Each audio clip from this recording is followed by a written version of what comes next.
Kalau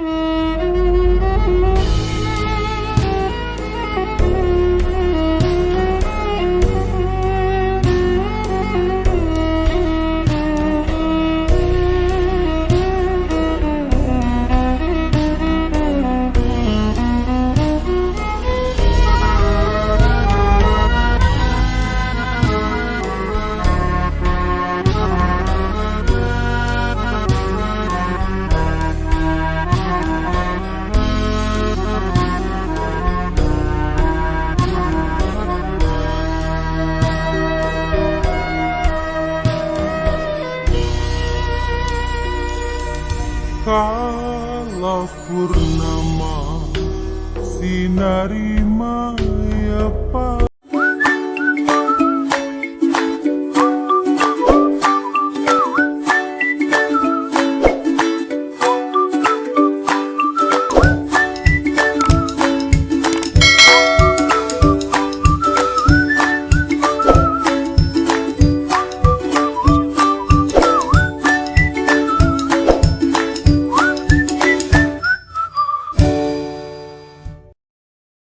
Assalamualaikum warahmatullahi wabarakatuh.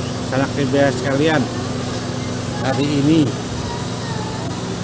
tanggal 7 Mei saya berada di depan makam Ratu Sinuhun Sabo Kingking.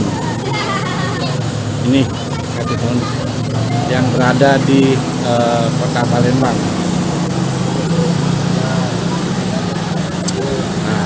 Ibu Tanti lagi interview. Yo, parkowe kumpul anak-anak nenek cucu kumpul. Ya, susah kalau mati itu kan. Karena kawat yo, ente paling sembun. Untuk bohong kan kejadian kuburan, mana kuburan enggak tuh? Ya, Masih kan tadi yang hilang tuh. ya. Sama lama deh nenek Kondisi ya, buyut. langsung ya depan ya. Ke dalam ya. Nah, ini dia nih. Banyak orang yang mancing. Gimana gabus, Pak? Hah? Oh, ikan nila. Inilah makam Sabo Kingking di daerah kota Palembang, Durelir. Sebelum itu saya akan kasih tahu dulu ini pelangnya. Cagar Budaya Kompleks Makam Sabo Kingking, Jalan Sabo Kingking, Sungai Buah, Hilir Timur 2 Palembang. Itu sudah dijadikan cagar budaya. Sanak saudara sekalian, yuk kita masuk ke dalam yuk.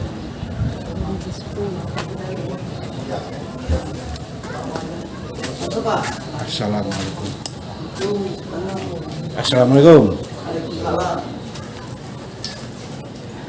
Nah, sekarang kita udah masuk ke makam. Ini makam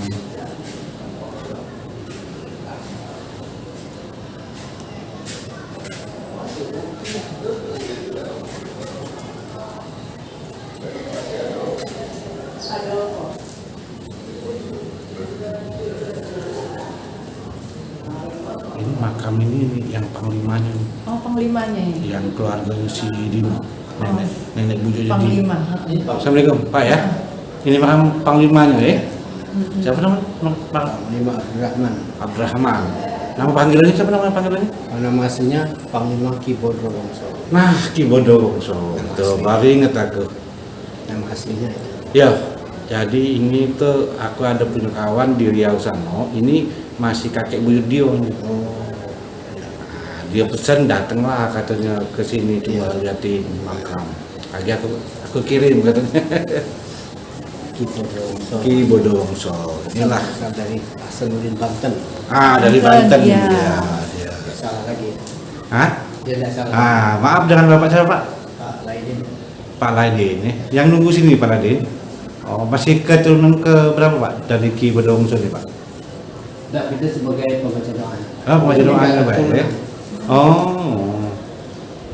Berarti Dino itulah yang keturunan. Jadi kawan aku yang di Riau sekarang ini keturunan langsung dari sini, dari ratu yang di Banten pulau dia tuh kan. Nah, ini Pak Dino ya, ini saya udah sampai Pak di makam Ki Bodro Wongso. Ke dalam. Dia. Nah, bismillah. Assalamualaikum warahmatullahi wabarakatuh. Oh, alhamdulillah sudah dipugar makamnya Pak Dino. Nah, ini makam. Sudah kapan terakhir Pak Dino ke sini? Nih saya buat sampaikan ya nanti ya. Nah. Oke, saya mau naik ya ke atas ya, ke makam ratu ya. Ditunggu ya. Assalamualaikum. Baik. Senang biar sekalian, berikut ini saya akan reload lagi ya penjelasan dari Bang Dino Etaba yang menjelaskan mengenai Ki Bodrowongso ini pada saat webinar beberapa minggu yang lalu. Ya, silakan simak ya.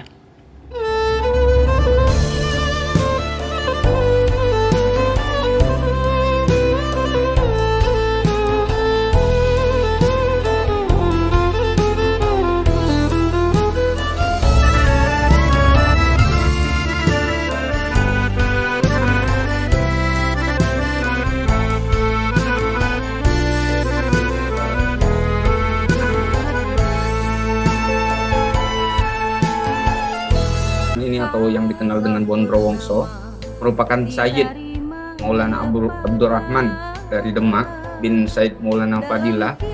Nah, Fatahillah ini punya istri di Demak, Cirebon, Malaka, dan juga Keratuan Pungguh di Lampung, yang merupakan pendiri kota Jakarta, yang merupakan panglima perang memimpin 3 kesultanan, diantaranya Demak, Cirebon, dan Banten. Kemudian berperang melawan Portugis, merebut kembali Batavia dan Jakarta. Nah, yang perlu kita ketahui di sini adalah dulu ekologinya adalah di laut karena kita pernah menguasai Asia, di laut Asia ini. Nah, dia berayahkan Said Madkar Ibrahim Patakan atau Syarif bin Inayatillah atau Mufti Kerajaan Kesultanan Samudra Pasai, Aceh ya masa itu.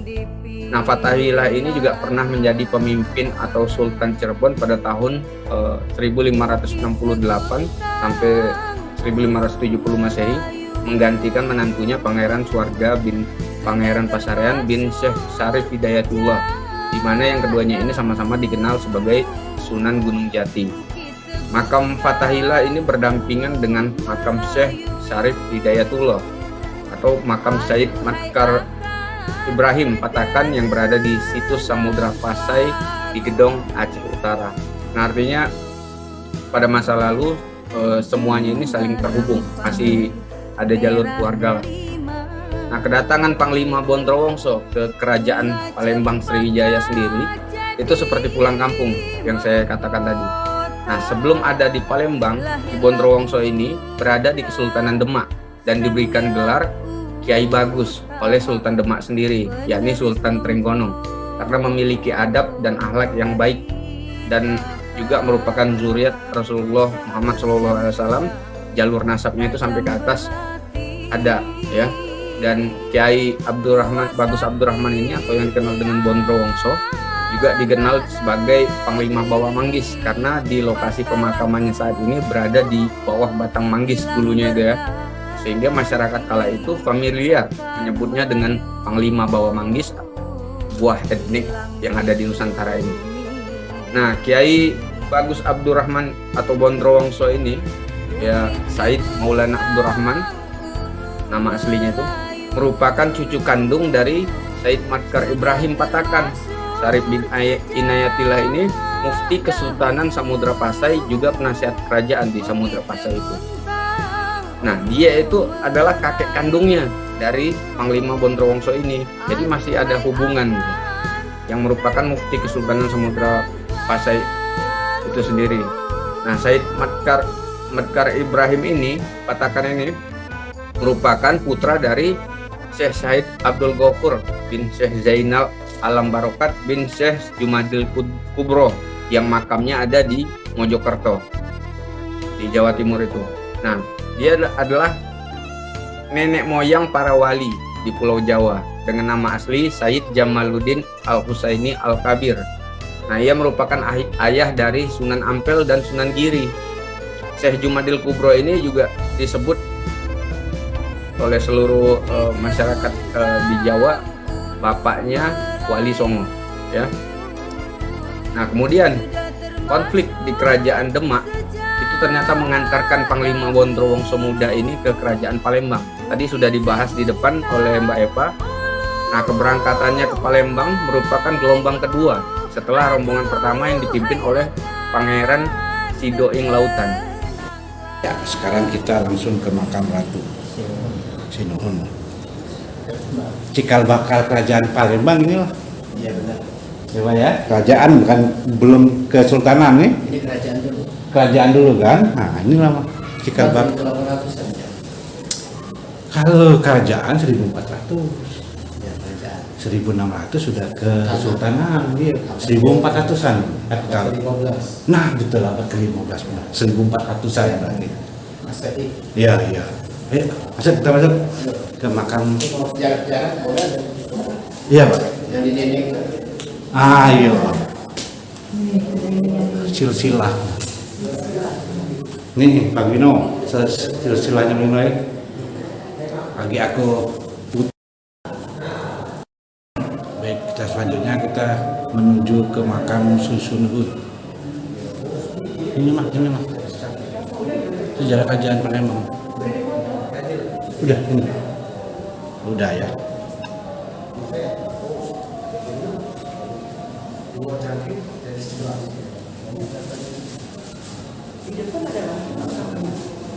Iya ada depan. Nggak apa-apa lah kita sudah. Hah? Ya. Assalamualaikum. Maaf ya Pak, ganggu sebentar Pak. Akan ambil foto sebentar gambar. Nah, ini kita. Ada berapa makam sini Pak? Di sini keseluruhannya Pak, di kompleknya ada 41. 41 makam. Kita boleh ngobrol sebentar Pak? Silakan. Bapak dari mana Pak? Dari Jakarta Pak. Iya. Nah, baik teman cara TBS sekalian, kita ngobrol sebentar. Zaman sekarang ini kita beli dulu pengambil PS ini buah. Iya Pak. Buah keranji, buah durian, buah cedak ada kan? Iya. Nah Pak gini, kalau ngomong cerita sejarah, aku nih meneliti ini sejarah sebelumnya Pak. Mulai Bapak, dari aku sejarah. tahu. Maksud Bapak itu Bapak mintanya cerita Palembang Kota Gawang. Itu juga terus mulai dari Sriwijaya. Nah, aku lagi baca-baca. Nah, ada sih kok Pak yang aku memang lagi nak nulis buku lagi. Aku sudah nulis kok buku Pak mengenai kerajaan Sriwijaya. Nyambung lagi ke Palembang. Ada bukunya Pak? Alhamdulillah lagi habis Pak sekarang nih Pak. Lagi aku kirim ke Bapak Insya Allah. Lagi dicetak lagi. Minta gimana kok itu menyamakan amal Bapak? Betul, Insya Allah Pak. Lagi aku kirim Pak. Sebagai juga Pak, maha menambah wawasan dengan Bapak. Iya, Insya Allah. Siapa tahu ada yang pemuda, mahasiswa yang banyaknya merasakan aku Bapak juga. Nah, alhamdulillah, Sobat TBS sekalian, pada saat itu saya ketemu dengan penjaga makam ya, namanya Bapak Husni. Yaitu dia juga adalah warga di sekitar makam Sabukingking ini. Beliau menceritakan bahwasannya di makam Sabukingking Sungai Buah, Kecamatan Ilir Timur 2 Palembang ini ada beberapa pangeran yang dimakamkan di sini. Kalau soal makam mungkin ada sekitar 40 makam tadi dia bilang ya, begitu ya.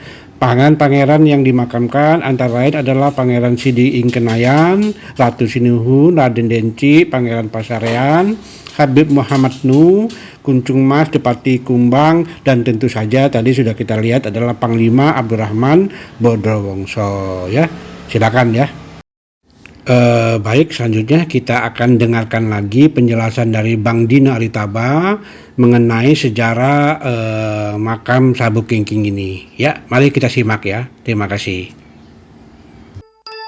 Nah, kita lanjut ya. Awal mulanya Pralaya yang terjadi di Kerajaan Palembang Sriwijaya. Seperti ditulis dalam buku Sejarah Melayu Palembang yang ditulis oleh R.M. Akib, diceritakan Panglima Jaladri yang hanya memiliki satu istri dan dua anak.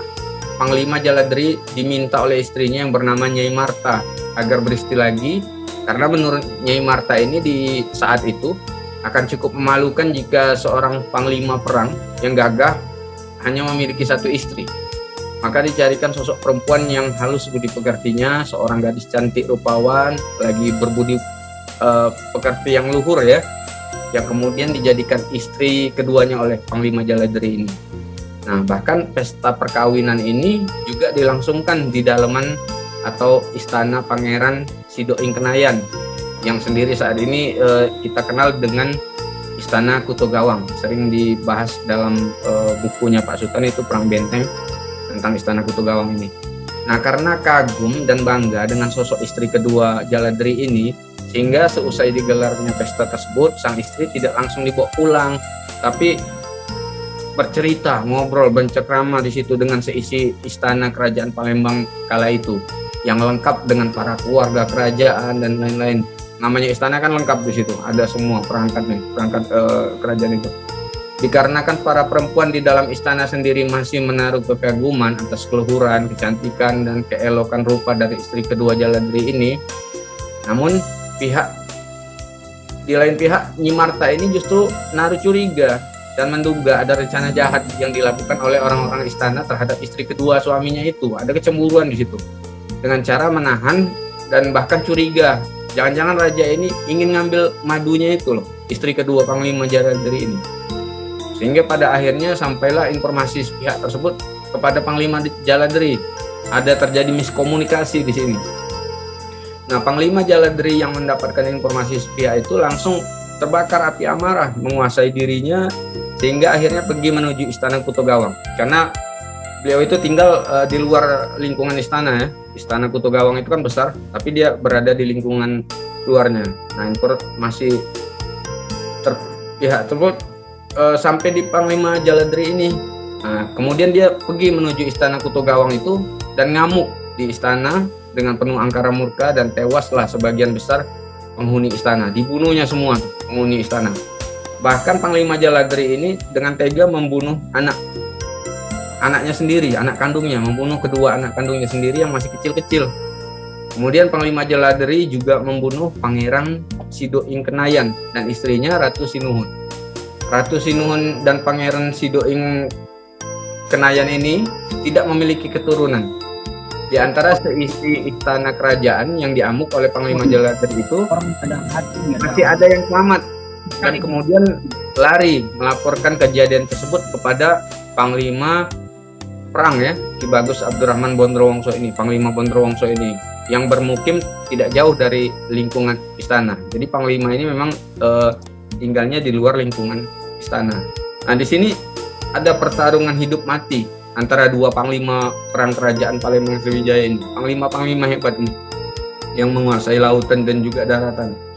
Nah, kekacauan yang terjadi di Istana Kuto Gawang akhirnya sampailah sama orang yang selamat tadi dengan terluka, lari menuju rumah Panglima Bondrowongso ini atau Panglima Bawanggis atau Kiai Abdurrahman Bagus Abdurrahman ini, oleh korban yang selamat kemudian melarikan diri dari pralaya yang terjadi di Istana Kuto Gawang akibat dari amukannya Panglima Jaladri itu ya. Panglima Bondrowongso ini sosoknya penyabar, orangnya tabayun, jadi dia mencari kejelasan tentang sesuatu hingga jelas dan benar-benar mengerti keadaan sesungguhnya, jadi tidak langsung datang ke situ.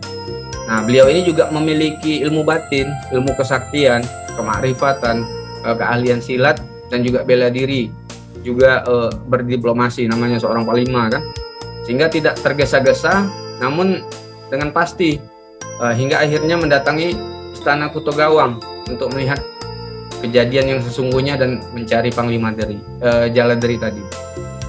Begitu Panglima Bondrowongso sampai ke Istana Kuto Gawang, ternyata kondisi gerbang istana itu dikunci dari dalam oleh Panglima Jaladri ini. Nah, dengan berteriak memanggil Panglima Jaladri, namun justru tantangan yang dijawab. Ditantang kan untuk situ. Nah, dan jawaban yang tidak mengenakan justru yang didapat, juga tantangan untuk bertarung. Sehingga pagar istana setinggi 8 meteran itu dilompati oleh Panglima Bondrowongso dalam satu loncatan. Jadi Kuto Gawang itu ada pagar kayu tinggi 8 meter. Itu juga ada di bukunya Pak Sultan itu. Gambarannya di catatan Belanda juga ada. Itu satu loncatan diloncati. Nah, ketika sampainya di di dalam istana itu dan melihat kekacauan yang terjadi akibat amukan dari Panglima Jaladri tadi, juga banyaknya para korban yang telah mati dibunuh. Gak cuma penghuni istana, juga ya mungkin tamu undangan ya, yang ada di kerajaan atau punggawa-punggawa kerajaan itu, banyak korban berjatuhan di situ, juga ceceran darah di mana-mana.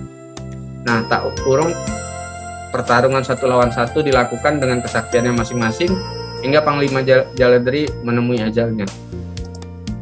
Di situ kalah ilmu Panglima Jaladri karena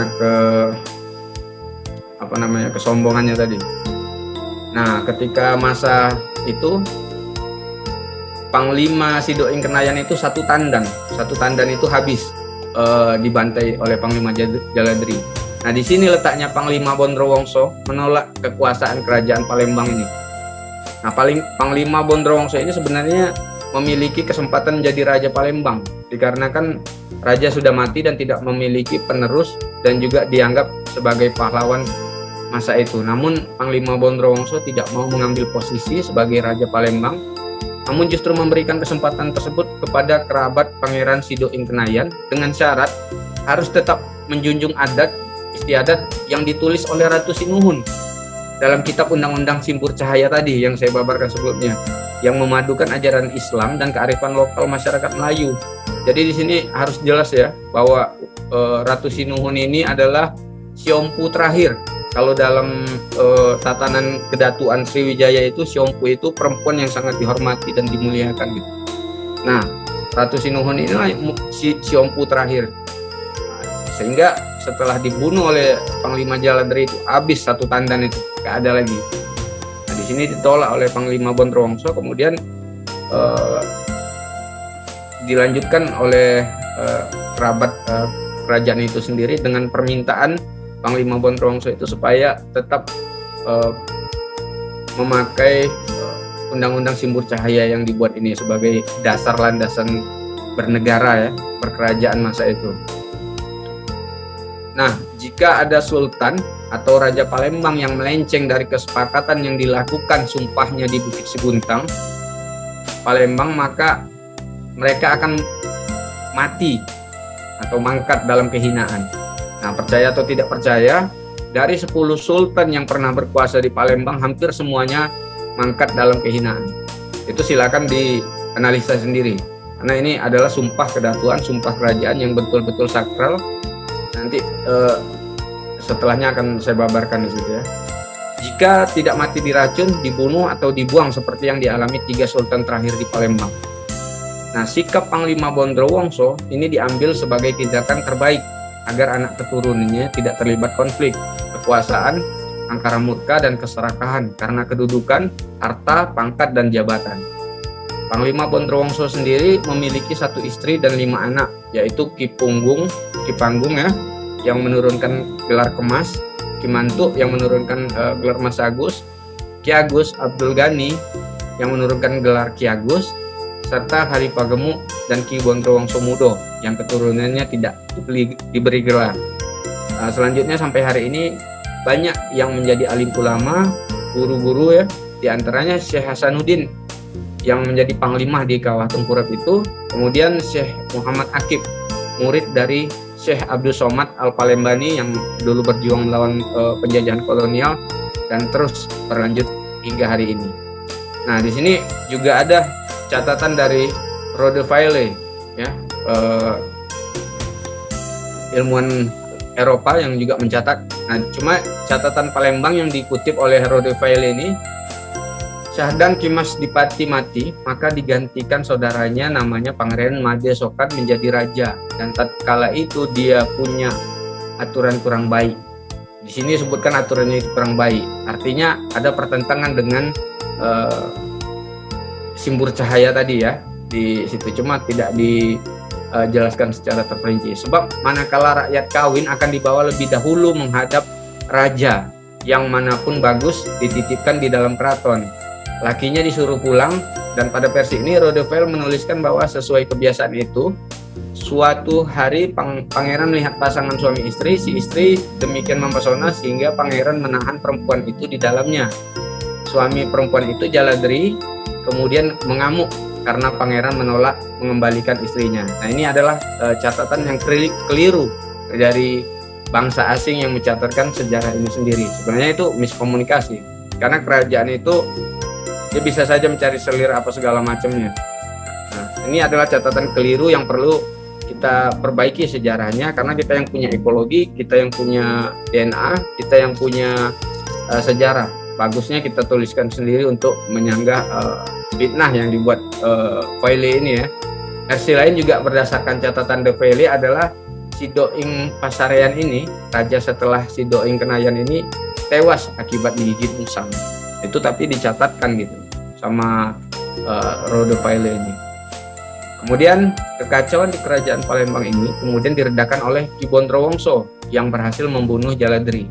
Dalam sejarah Palembang, nama Ki Bondrowongso ada disebut sebagai panglima semasa pemerintahan Sidoing Kenayan tahun 1636 sampai 1650. Dan Sidoing Pasarean setelah Sidoing Kenayan itu ada tahun 1651 sampai 1652. Sidoing Kenayan merupakan yang keenam dari Palembang ini ya, menggantikan pamannya Sidoing Puro tahun 1629 sampai 1636. Nama-nama ini dikenal setelah mereka mangkat. Sidoing Pasarean merupakan saudara sepupu Sidoing Kenayan putra Ki Mas Dipati tahun 1904 sampai 1609 yang merupakan raja kedua Palembang. Itu dicatatkan oleh Rode Vailé ini. Walaupun ada kekeliruan yang dicatatkan dalam versinya sendiri ya. Nah, Ki Bondrowongso ini juga merupakan tokoh yang berpengaruh pada peralihan kekuasaan antara Sidoing Kenayan dan Sidoing Pasarean. Nah, disebutkan tadi kan sebelumnya sudah saya sampaikan bahwa dia menolak kerajaan itu, kemudian meminta kepada raja setelahnya tetap menggunakan undang-undang Sumber Cahaya tadi untuk tidak dilanggar. Nah, setelah Sidoing Kenayan tewas dibunuh oleh Jaladri, Ki Bondrowongso menguasai keadaan. Namun dia justru tidak mengambil kekuasaan yang digenggamnya. Tokoh ini justru menyerahkan kekuasaan kepada Sidoing Pasarean.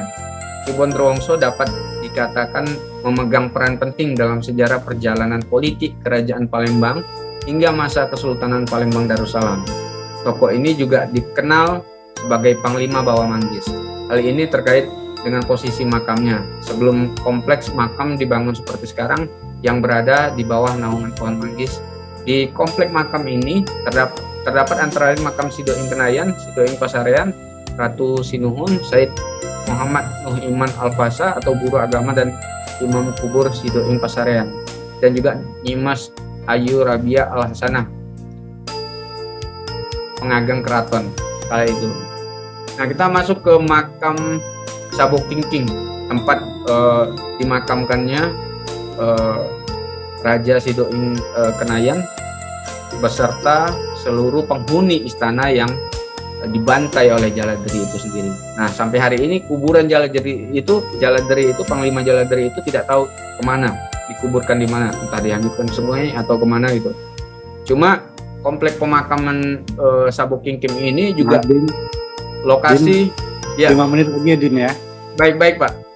Lokasi penemuan prasasti batu tulis. Nah, di makam Sabuk Kingking ini juga ditemukan prasasti telaga batu yang dipahatkan pada sebuah batu andesit. Ya, kita sudah tahu dengan ini. Nah, makam Sabuk Kingking ini sudah ada sebelum masa Islam di Palembang. Pada masa Sriwijaya sekitar abad 7 Masehi, prasasti telaga batu yang jenis aksaranya sejaman dengan masa Sriwijaya juga ditemukan dua batu yang merupakan asana atau tempat dudukan arca atau prasasti, juga merupakan temuan di lokasi makam Sabuk Kingking itu sendiri. Nah, jadi makam Sabuk Kingking ini juga makam kuno ya, yang berlanjut dari zaman kerajaan. Nah, di bagian teras pertama dimakamkan tokoh Panglima Besar bernama Ki Mas Agus Bondrowongso atau Ki Abdurrahman yang terletak di bagian paling bawah sebelah barat bangunan. Kemudian terdapat makam Panglima yang kedudukannya lebih rendah dibandingkan Panglima Bondrowongso itu sendiri, yang kemudian dimakami di teras kedua, dan di teras kedua itu ada 4 buah makam. Teras ketiga yang tertinggi terdapat makan tokoh-tokoh penting yang berjumlah 21 buah makam yang disusun dengan penempatan barat ke timur dengan arah menghadap utara selatan. Nah ini kompleks makam Sabuk Kingking itu sendiri. Di sini ada tulisan raja-raja yang dimakamkan di situ dan juga ada Panglima Abdurrahman. Makam itu lokasinya dikelilingi oleh air. Nah di sini makam Sabuk Kingking ini juga dijadikan tempat pertemuan ya oleh zuriat-zuriat, oleh masyarakat Palembang itu sendiri untuk mempelajari sejarah dan juga meresapi apa yang terjadi di masa lalu itu. Nah semuanya dimakamkan di makam Sabuk Kingking ini yang satu tandang tadi saya bilang. Juga ada catatan-catatan lengkapnya di situ, kerajaan-kerajaan sebelumnya, raja-raja sebelumnya, zuriat-zuriatnya. Ini juga lengkap urutannya raja-raja tadi. Nah ini keluarga kakek buyut saya. Jadi gelar Ki Agus itu juga ada di yang dipakai, ada yang nggak dipakai. Jadi kami pakainya itu ketika meninggal aja, gitu, supaya untuk mengenali. Oh ini buyutnya. Gitu. Jadi kalau masih hidup jarang itu dipakai. Gitu. Oke, terima kasih. Dirgahayu Kota Palembang ke 1340, 17 Juni 2023. Terima kasih semuanya. Baik, terima kasih Bang Dino atas penjelasannya. Juga kepada sanak TBS sekalian, itu tadi video saya ya dalam rangka telusur makam Sabuk Kingking di Kota Palembang. Sampai ketemu pada video selanjutnya. Terima kasih. Wassalamualaikum warahmatullahi wabarakatuh.